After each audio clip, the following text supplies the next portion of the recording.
मराठा आंदोलकांच्या वरचे गुन्हे मागे घेतले जाऊ शकतात का? कायदा काय सांगतो? गेले अनेक वर्ष मराठा आरक्षणासाठी आंदोलने होत आहेत आणि त्यांच्यावर गुन्हे दाखल होत आहेत.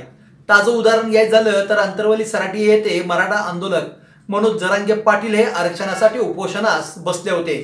यावेळी पोलिसांनी त्या उपोषणस्थळावेळी लाठी हल्ला केला. त्याचे पडसाद संपूर्ण राज्याने बघितले. आता आंदोलकांवर गंभीर प्रकारचे गुन्हे दाखल होण्यास सुरुवात झालेली आहे. परंतु आता एक मागणी होत आहे की हे गंभीर गुन्हे मागे घेण्यात यावेत.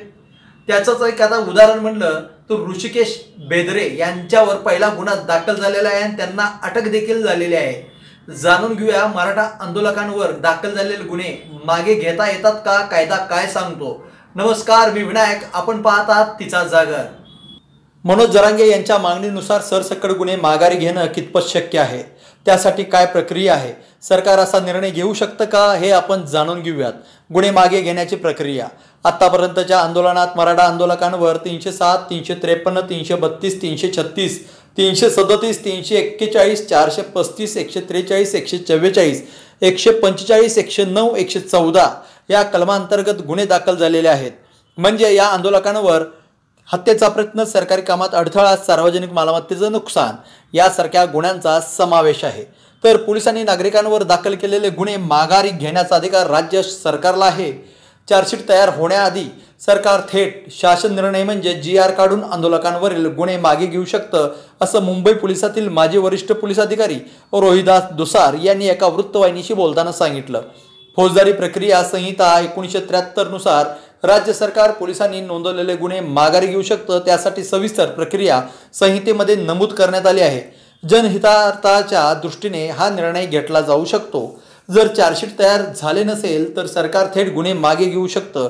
पण जर चार्जशीट तयार असेल आणि केस कोर्टात गेली असेल तर सरकार कोर्टाला विनंती करून या केसेस मागे घेऊ शकतं, असं दुसार यांनी सांगितलं. सरकारने गुन्हे मागे घेण्यासंबंधी GR काढल्यानंतर जिल्हा पातळीवरील समिती स्थापन करण्यात येते. यामध्ये पोलीस आणि सामान्य प्रशासनातील अधिकारी असतात. ते जिल्ह्यातील अशा गुन्ह्यांविषयी अहवाल तयार करतात. त्यानुसार संबंधित व्यक्तीवरील गुन्हे माघारी घेतले जातात. अशा प्रकारे याआधी गुन्हे मागे घेण्यात आले आहेत. उदाहरणार्थ, कोरोना काळात प्रतिबंधात्मक आदेशाचे उल्लंघन झाल्यामुळे लोकांवर जे गुन्हे दाखल करण्यात आले होते ते मागे घेण्यात आले आहेत. त्याच धर्तीवर मराठा आंदोलकांवरील गुन्हे मागे घेतले जाऊ शकतात. कोणते गुन्हे मागे घेतले जाऊ शकतात? फौजदारी प्रक्रिया संहितेमध्ये पोलिसांनी लोकांवर दाखल केलेले गुन्हे माघार घेण्याचा तपशील देण्यात आला आहे. पण कोणते गुन्हे माघारी घ्यावेत आणि कोणते नाहीत याविषयी सविस्तर माहिती देण्यात आली आहे. सरकार GR काढू शकते आणि किरकोळ स्वरूपाचे गुन्हे माघारी घेऊ शकते. यामध्ये उदाहरणार्थ रस्ता अडवणे, सार्वजनिक वाहतूक विस्कळीत करणे, कलम 144चं उल्लंघन करणे यांचा समावेश असू शकतो, असं कायदेतज्ञ असीम सरोदे यांनी वृत्तवाहिनीशी बोलताना सांगितलं. पण गंभीर स्वरूपाचे गुन्हे मागे घेणे सरकार आणि पोलीस प्रशासनाला महागात पडू शकतं, असं काही विश्लेषक सांगतात. तहसील कार्यालय, जिल्हाधिकारी कार्यालय, पोलीस स्टेशनवर हल्ले करणं, कुणाच्याही जीवाला धोका पोहोचवणं, लाखो रुपयांच्या संपत्तीचं नुकसान करणं इत्यादी घटनांमध्ये आढळलेल्या व्यक्तींवरचे गुन्हे माघारी घेतले तर भविष्यात लोकांना कायद्याचा धाक राहणार नाही, असं दुसार यांना वाटतं. त्यामुळे मराठा आंदोलनात ज्यांच्यावर गंभीर स्वरूपाचे गुन्हे दाखल केले आहेत त्यांच्यावरील केसेस मागे घेतल्या जाणार की नाही याविषयी सध्या शंका व्यक्त केली जात आहे. तसंच सरकारने राजकीय हेतूने किंवा काही ठराविक लोकांवरील गुन्हे मागे घेतले तर इतर समाजातील लोक सरकारच्या या निर्णयाच्या विरोधात न्यायालयात अपील करतील. त्यामुळे सरकार हा निर्णय घेताना काळजीपूर्वक विचार करेल, असं सरोदे यांनी सांगितलं. गंभीर स्वरूपाचे गुन्हे मागे घेणं हे सरकारच्या अंगलटी येऊ शकतं, असं रोहिदास दुसार यांनाही वाटतं. सरकारने राज्याचं सार्वजनिक हित पाहून गुन्हे मागे घ्यावेत. पण आंदोलनात गंभीर स्वरूपाच्या घटना घडल्या आहेत. जाळपोळ झाली, लाखो रुपयांचं नुकसान झालं, आमदारांचं घरं जाळण्यात आलं, पोलिसांवर हल्ले झाले. जर सरकारने या घटनांमधील गुन्हे माघारी घेतले तर लोकांना कायद्याचा धाक कसा राहणार, असा प्रश्न दुसार विचारतात. जालन्यातील आंदोलनानंतर लोकांवर हत्येचा प्रयत्न, सरकारी कामात अडथळा, सार्वजनिक मालमत्तेचं नुकसान अशा 13हून अधिक कलमांतर्गत गुन्हे दाखल करण्यात आले आहेत. पोलिसांच्या दाव्यानुसार आंदोलकांकडून विशेषतः महिला पोलिसांना लक्ष्य करून दगडफेक करण्यात आली. या दगडफेकीत 45 पोलीस अधिकारी आणि कर्मचारी जखमी झाले.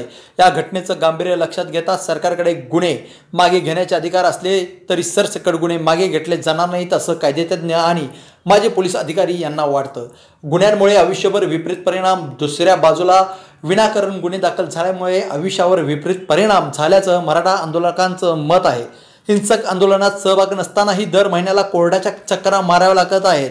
शेतीचं काम, दुकान, क्लिनिक किंवा व्यवसाय बंद ठेवून कोर्टात जावं लागत आहे. याशिवाय नोकरी, शिक्षण, परदेश दौरे अशा अनेक गोष्टींवर मर्यादा येत आहेत असं काही आंदोलकांनी म्हटलेलं आहे. पूर्वीच्या मराठा आंदोलनात ज्यांच्यावर गुन्हे दाखल झाले आहेत त्यामध्ये डॉक्टर, वकील, कॉलेजला जाणारे तरुण, व्यावसायिक अशांचाही समावेश आहे. मी शर्वरी. सबस्क्राईब करा तिचा जागर न्यूज. शेजारी दिलेलं बेल आयकॉन म्हणजे घंटी दाबा, जेणेकरून तुम्हाला आमच्या साऱ्या अपडेट्स येत राहतील.